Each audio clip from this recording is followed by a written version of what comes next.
ఉన్న బంగారాన్ని విడిపించి ఆ రోజు ఆన్లైన్ రేటుకే మేము కొంటాం. Sharma gold company. Suman TV ప్రేక్షకులకి నమస్తే. మరి కొత్త సంవత్సరంలో అడుగు పెట్టబోతున్నాము. సెలబ్రేషన్స్ మాత్రమే చేసుకుంటే సరిపోద్దా? మనము అసలు ఈ సంవత్సరం ఎట్లుండబోతుంది అనే విషయం తెలుసుకుంటే చాలా బాగుంటుందని మాకు అనిపించింది. అందుకోసమే దానికి రైట్ పర్సన్ అయిన గురువు గారిని ఈరోజు పిలవడం, ఇన్వైట్ చేయడం జరిగింది మన స్టూడియోకి. ఆయన్నే మీ అందరికీ బాగా పరిచయం ఉన్న ప్రముఖ ఆస్ట్రాలజర్ అయ్యప్ప శ్రీకృష్ణ సుధి గారు. మరి గురుగారు నమస్తే. నమస్కారం అండి. మరి ఈ సంవత్సరం, ఈ కొత్త సంవత్సరం మకర రాశి వారికి ఏ విధంగా ఉండబోతుంది? మకర రాశి వారికి ఫలితాలు కనుక చూసుకుంటే వాళ్ళకు ఎల్నాడు శని పూర్తవుతుంది. ఓకే. సో కష్టాలకు శుభం కార్డు పడుతుంది. కష్టాల ముగింపు, శుభం కార్డు అనకూడదు అనుకుంటా, కష్టాలకు ముగింపు. ఓకే. తదుపరి వీళ్ళకు ఉద్యోగ రంగంలో ఉన్న వాళ్ళకి ఉద్యోగంలో ప్రమోషన్స్ కానివ్వండి, కొత్త అవకాశాలు అంటే ఉద్యోగం మార్పుకి అవకాశాలు ఉన్నాయి. దాంతోపాటుగా గురుడు వీళ్ళకి పంచమ స్థానంలోంచి షష్టమంలోకి, పంచమ స్థానంలోను, రాహు ద్వితీయ స్థానంలోనూ సంచారం చేస్తున్నారు.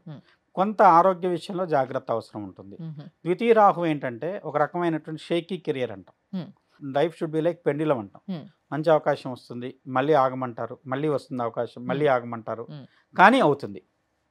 కొంత ఆలస్యమైన ఆ ఊగిసలాట ఉన్నా కూడా పని పూర్తవుతుంది. ఎందుకంటే 7.5 ఏళ్ళు శని, అనుభవించిన వాళ్ళకి తెలుసు బాధ ఏంటో. అంటే ఒక సంవత్సరం బాగుంది అనుకుంటారు, మళ్ళీ ఒక సంవత్సరం ఒక నిరుత్సాహం ఉంటుంది. లేదు అనుకోని పరిస్థితుల్లో ఎవరో చేసిన తప్పుకు వీళ్ళు బలయ్యారు. అలాంటివి చాలా చూసాం మకర రాశికి సంబంధించిన వ్యక్తుల జాతకాల్లో.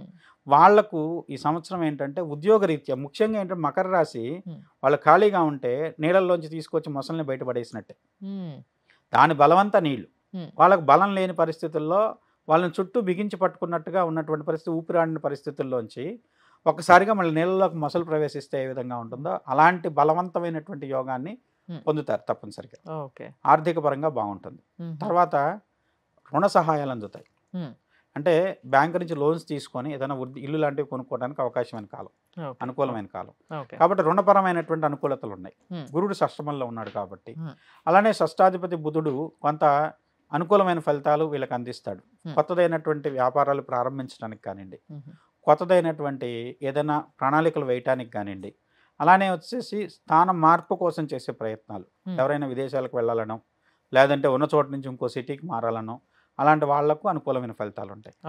ఉద్యోగస్తులుగా ఉన్న వాళ్ళకు ట్రాన్స్ఫర్లు తప్పకపోవచ్చు, కానీ మంచి ప్రమోషన్తో కూడుకొని కానీ లేదంటే తనకు అనుకూలమైన స్థానానికి బదిలీ కానీ ఉండొచ్చు.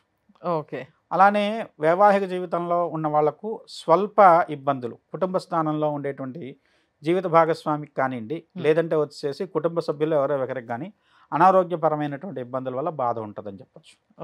ఇలాంటి పరంగా చూసుకున్నట్టయితే మకర రాశికి తన మూలకంగా కాదు, తనకు సంబంధించినటువంటి బంధువులు కానివ్వండి, తన సొంత వాళ్ళకు ఏదైనా చిన్న అనారోగ్య సూచనల వల్ల ఇబ్బంది పడతారని చెప్పచ్చు. సినిమా వాళ్ళకి మరి సినిమా రంగంలో ఉన్న వ్యక్తులకి కొంచెం మెరుగైనటువంటి ఫలితాలు ఉన్నాయి.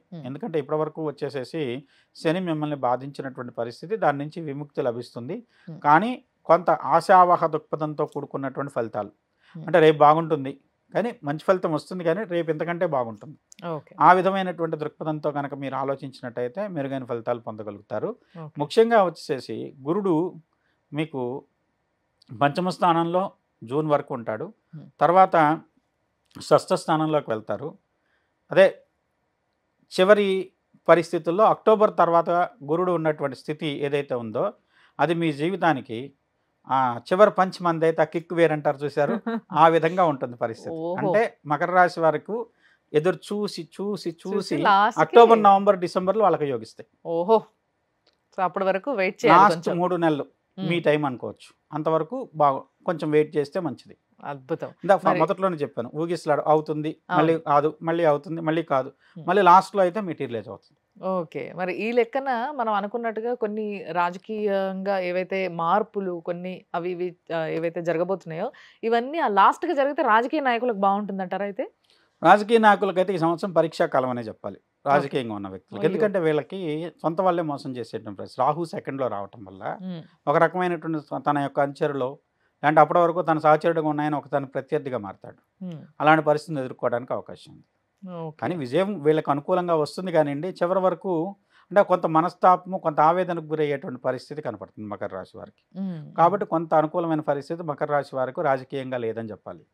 శని ప్రతికూలతలు ఉన్నాయి. ఓకే. మీనంలోకి వెళ్తున్నా సరే Hmm. శని కొంత కొంత అనుకూలమైన స్థానంలో లేదు. Hmm. గురుడు కూడా షష్టమంలో ఉన్న కారణం చేత ఎక్కువ భాగం Hmm. అది కొంత తీవ్రమైనటువంటి ప్రతికూలతని సూచిస్తుందని చెప్పొచ్చు.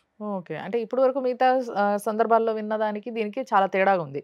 అంటే కొంచెం వీళ్ళకి అన్ని అనుకూలిస్తాయి. లాస్ట్ వరకు ఏదో ఒకటి సక్సెస్ అవుతది. కానీ రాజకీయంగా వచ్చేసరికి కొంచెం ఇబ్బంది ఉంది. ఇబ్బందిగా ఉంది. మరి ఇప్పుడు వ్యాపారవేత్తల విషయానికి వచ్చేసరికి ఎవరైనా కొత్తగా స్టార్ట్ చేయాలనుకుంటే చేయొచ్చా? కొత్త వ్యాపారానికైతే ప్రారంభించడానికి మంచి అనుకూలమైన సమయం. ఎందుకంటే ఎప్పుడైతే శని తృతీయంలోకి వెళ్తాడో సహకారం ఉంటుంది వేరే వాళ్ళ నుంచి. ఓకే. ఆ విధంగా వీళ్ళకి అనుకూలంగా ఉంటుంది. Hmm. గురుడు కూడా 6th లో ఉంటే రుణ సహాయం అవుతుంది. అవును. అవసరమైనప్పుడు అప్పులు దొరుకుతాయి. ఓకే. ఓకే. అలా పరంగా వీళ్ళకి హెల్ప్ అవుతుందని చెప్పొచ్చు. Bank okay. లోన్స్ కానివ్వండి, వ్యక్తిగతమైన రుణాలు కానివ్వండి, మ్మ్. ఆ పరంగా మెరుగైన ఫలితాలు ఉంటాయి. విద్యార్థులు? విద్యార్థులకు కూడా కొంత మెరుగైన ఫలితాలే ఉంటాయని చెప్పొచ్చు. ఓకే. పర్వాలేదు. కాంపిటేటివ్ సక్సెస్ చెప్తాను. 6th లో గురుడు ఉంటే Hmm. అది జూన్ నుంచి అక్టోబర్ మధ్య కాలంలో. ఓకే. అక్టోబర్ తర్వాత మటుకు చాలా బాగుంటుందండి. ఓహో. జీవిత So, last భాగస్వామి వరకు wait నుంచి చేయాలి. మంచి విలువైనటువంటి బహుమతి కానివ్వండి, Hmm. విలువైనటువంటి సహకారం కానీ జీవిత భాగస్వామి నుంచి కానీ, ఓహో. లేదంటే భార్య సంబంధీకుల నుంచి కానీ, లేదంటే భర్త సంబంధీకుల నుంచి కానీ ఆడవాళ్ళు అయితే Hmm. ఆ విధమైనటువంటి ఒక పేరెంటల్ గిఫ్ట్ కానివ్వండి, లేదంటే పేరెంటల్గా వాళ్ళకి కావాల్సినటువంటి ఏదో సహాయాన్ని వీళ్ళకి అందిస్తారని చెప్పచ్చు. అద్భుతం. అద్భుతం. మరి వీళ్ళు ఏ పూజ చేసుకుంటే బాగుంటుందంటారు? వీళ్ళకి ముఖ్యంగా వచ్చేసి రాహుకేతువులు, తర్వాత కుజస్తంభన కొంత ప్రతికూలతనిస్తుంది. Hmm. అందువల్ల కుజస్తంభన తొలగటం కోసం మంగళవారం నాడు Hmm. ప్రత్యేకంగా దుర్గా ఆలయంలో Hmm. మీకు రాహుకాల పూజన చేస్తారు. అవును. అది చేసుకోండి, మంచి యోగాన్ని ఇస్తుంది. మ్మ్. అది 3 నుంచి 4:30 మధ్య కాలంలో. మ్మ్. అది చాలా యోగవంతమైన ఫలితాన్ని ఇచ్చే పరిహారం కింద చాలా మంది నిమ్మకాయ దీపాలు పెడతారు అదే నిమ్మకాయ సమయంలో. దీపాలు, దిష్టి లేకుండా వచ్చేసి కొంత ప్రతికూల శక్తి తొలగడానికి ఉపయోగపడుతుంది. ఓకే. ఓకే. సో ఈ విధంగా అంటే గురుగారు చెప్పినట్టుగా కొంచెం ఓపికతో ఇలాంటి ఒక చిన్న చిన్న పరిహారాలు ఏమైనా చేసుకున్నట్టయితే ఇయర్ ఎండింగ్ కల్లా మాత్రం చాలా అద్భుతంగా ఉంటుందంట. కాబట్టి వేచి చూడండి, చూస్తూనే ఉండండి సుమన్ టీవీ. థ్యాంక్ యూ గురుగారు. నమస్కారం.